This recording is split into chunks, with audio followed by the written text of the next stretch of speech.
Yo guys, it's Mr. Vince, and today I'm going to show you guys how to rob the jewelry store successfully without getting arrested, killed, or of course anything else that could happen in a jewelry store.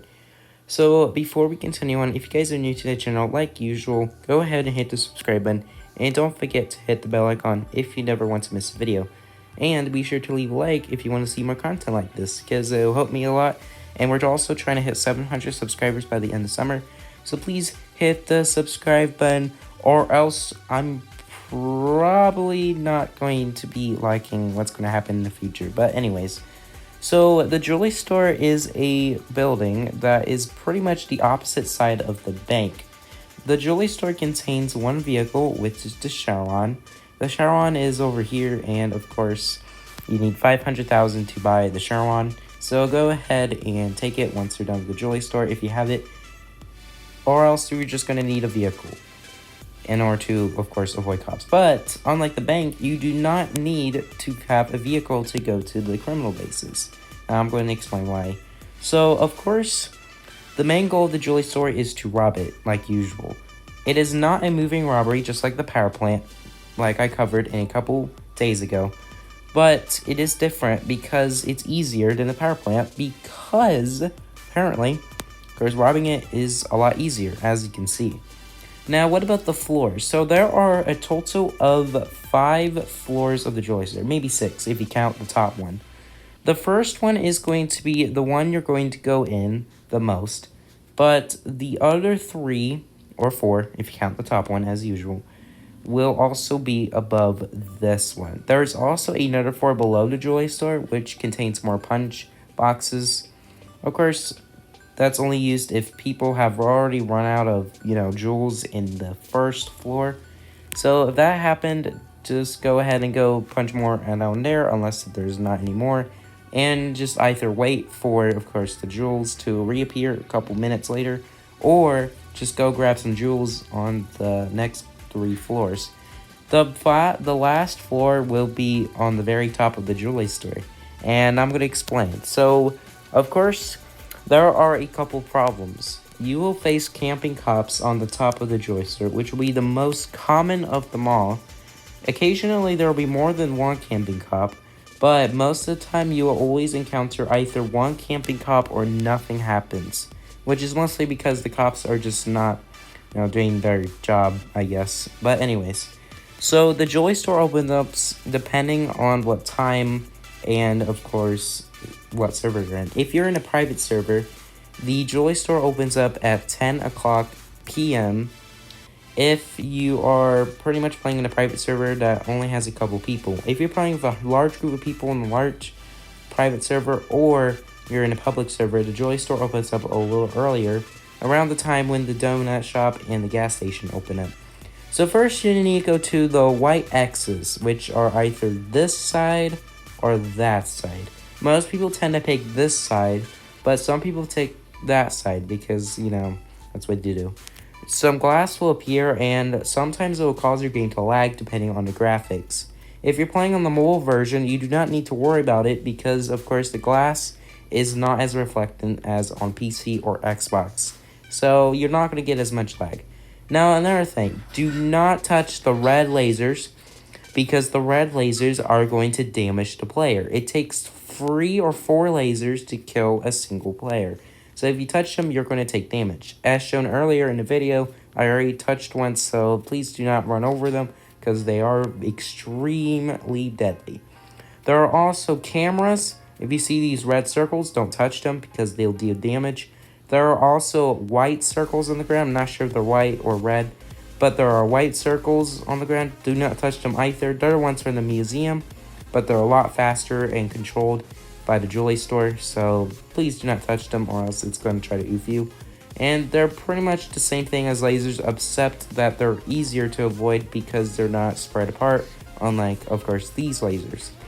So, of course, pick any of the punch boxes. You cannot pick up jewels if you don't have any jewels punched, because nothing happens. And the robbery will also not appear to happen if you grab a jewel on the next 3 floors after you get inside the jewelry store.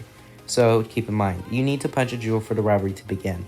So I'm going to pick this one. Once the robbery begins, you get a message that says you started a jewelry robbery. Cops will be alerted that a criminal has started a jewelry store robbery, and it will alert the criminal who has started the robbery. So for me, it would be me. So that means if there was a cop in the server, it would say Mr. Vince started a jewelry store robbery. It would say Mr. Vince started a jewelry robbery, not jewelry store, because that's how they use the notification. Now, depending on the tiers of your bag, you will get that much cash. You can use the Jailbreak wiki to determine how much cash you can get in a jewelry store. The smallest amount you can get is 2,500 and the largest amount is 6,000 because you need the larger duffel bag game pass and the VIP game pass, which can both be purchased in the passes tab in the cash category.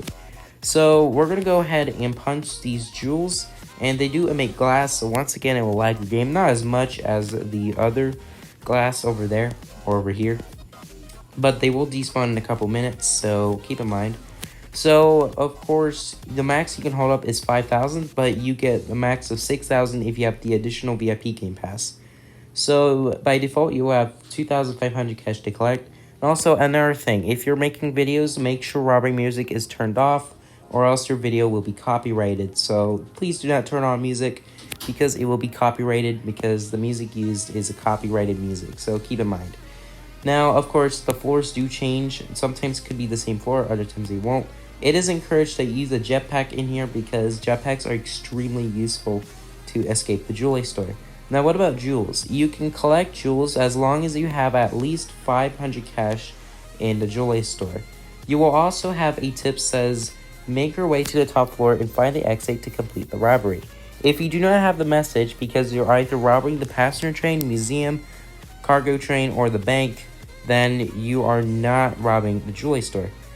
However, there is a glitch where if you have a cargo crate and you rob like a jewel or jewel from the first floor, you can actually get max kilograms. I'm not sure that works on every single one, but as far as I can tell, it works really well for the passenger train. No, not the passenger train, because it's the same thing as the jewelry store. It works really well with the cargo plane and the museum since their cash amounts are different since they are measured in kilograms. So once you make it to the top floor, you will see a number 4. If you see a number 4, that means you have made it to the top floor. So of course, now you'll see these 3 doors. The tip also changes to take the jewels to a criminal base to receive the money. If you were the last criminal in the jewelry store to make it to the top floor, then the robbery music and alarm will stop playing. So now we have these 3 doors. Now what if there's a camping cop? Well, if there's a camping cop, there is a way to avoid a camping cop. There are various ways to escape the jewelry store. The first one is the most common of them all, and just simply going through, which we're not going to do. The second way is to go down here again. You will be teleported right here, and you can get your Sharon, and you simply go to the criminal base. 2 criminal bases will work, of course. You can either go to the city criminal base to turn in your jewelry store money, as you can see, or you can go to the volcano base, which is not recommended because, of course, it's only for people who do rob the power plant. Now, what are the other ways of escaping the jewelry store if there's a camping cop? Well, I already explained the first 2. The next one is actually not as common, but it is something that people can use. Go through the doors and immediately start jumping on this door like this, and then go up here to the crane. If there are no cops nearby, and if you do not have the premium garage, just spawn yourself a jeep. And then once you spawn a jeep, just simply fall down. Do not jump off because you will oof. Once you get down, just simply head over to the city criminal base and you can turn in your jewelry store money. You can also parachute down and simply go there if you cannot spawn a vehicle because of police officers. And that is how you rob the jewelry store, my friends. If this video helped you, leave a like. And don't forget to subscribe, hit the bell icon, and of course, as always, my name is Mr. Vince. Have a great day, and I'm going to see you guys in the next video.